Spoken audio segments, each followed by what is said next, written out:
পিরোজপুর জেলাকে অর্থনৈতিক জোন ঘোষণা ও রেল যোগাযোগ সম্প্রসারণের উদ্যোগে প্রধানমন্ত্রী তারেক রহমানকে অভিনন্দন জানিয়ে নাজিরপুরে বিশাল সমাবেশ।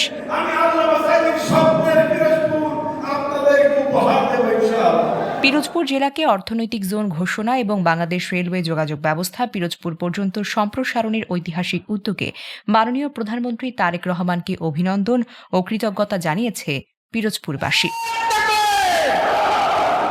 এরই অংশ হিসেবে আজ শনিবার বিকেলে নাজিরপুরে পিরোজপুর ১ আসনের সংসদ সদস্য মাসুদ সাইদিকে এক বর্ণাঢ্য গণসংবর্ধনা দেওয়া হয়েছে।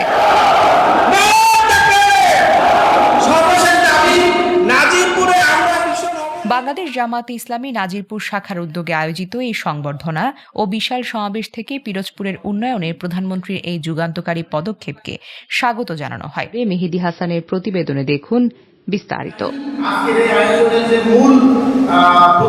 অবহেলিত দক্ষিণাঞ্চলের জেলা পিরোজপুরের ভাগ্য বদলের নতুন দিগন্ত উন্মোচিত হতে যাচ্ছে। জেলাটিকে অর্থনৈতিক জোন হিসেবে ঘোষণা এবং রেল যোগাযোগ সম্প্রসারণের সরকারি উদ্যোগ জেলার সার্বিক উন্নয়ন, বিনিয়োগ বৃদ্ধি ও কর্মসংস্থান সৃষ্টিতে অত্যন্ত গুরুত্বপূর্ণ ভূমিকা রাখবে, এমনটাই প্রত্যাশা জেলাবাসীর।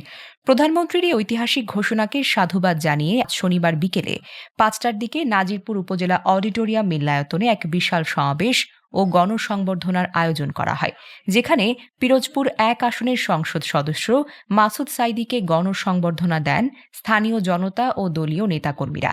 উপজেলা জামায়াতের আমির মাওলানা আব্দুর রাজ্জাকের সভাপতিত্বে এবং মাওলানা আবু দাউদ ও মোস্তাফিজুর রহমানের যৌথ সঞ্চালনায় অনুষ্ঠানে বক্তব্য রাখেন নাজিরপুর প্রেস ক্লাবের সভাপতি কে এম সাঈদ, জেলা জামায়াতের সেক্রেটারি জহিরুল হক এবং সহকারী সেক্রেটারি মোহাম্মদ আব্দুর রাজ্জাক, উপজেলা জামায়াতের সেক্রেটারি কাজী মোসলে উদ্দিন।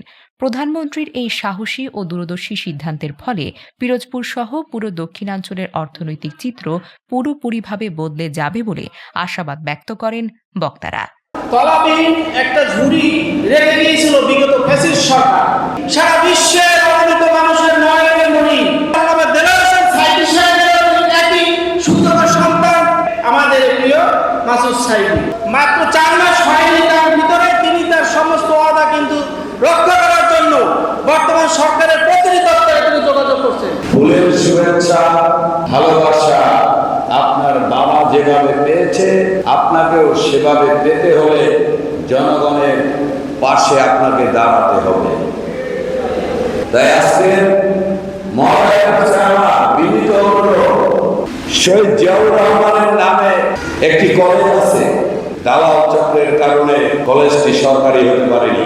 আমার বিনীত অনুরোধ, মাননীয় এমপি মহোদয়, আপনি শহীদ জিয়া নামের কলেজটিকে দ্রুততার সহিত ও জাতীয়করণের জন্য ব্যবস্থা নেবেন।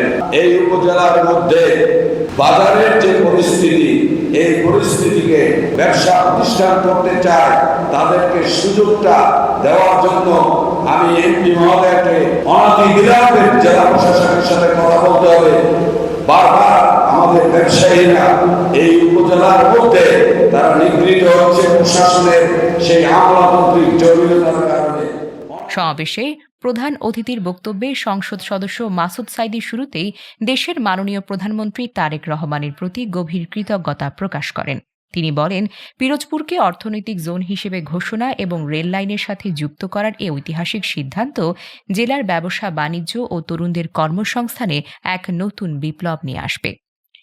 পিরোজপুরবাসীর দীর্ঘদিনের লালিত স্বপ্ন পূরণ করায় তিনি এলাকাবাসীর পক্ষ থেকে প্রধানমন্ত্রীকে আন্তরিকভাবে ধন্যবাদ জানান।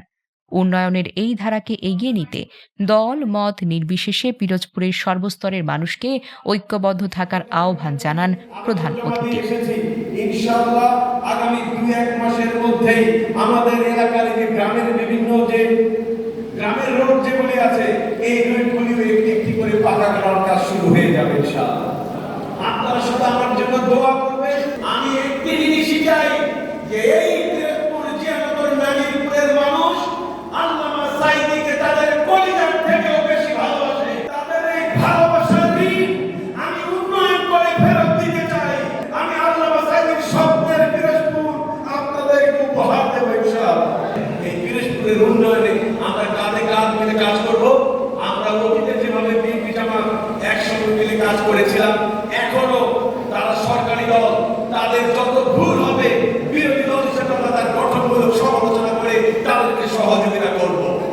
অনুষ্ঠানে উপজেলার 5টি ইউনিয়নের সুশীল সমাজের প্রতিনিধি, বিভিন্ন স্কুল কলেজের শিক্ষক, সাংবাদিক ও হাজার হাজার সাধারণ মানুষ অংশ নেন।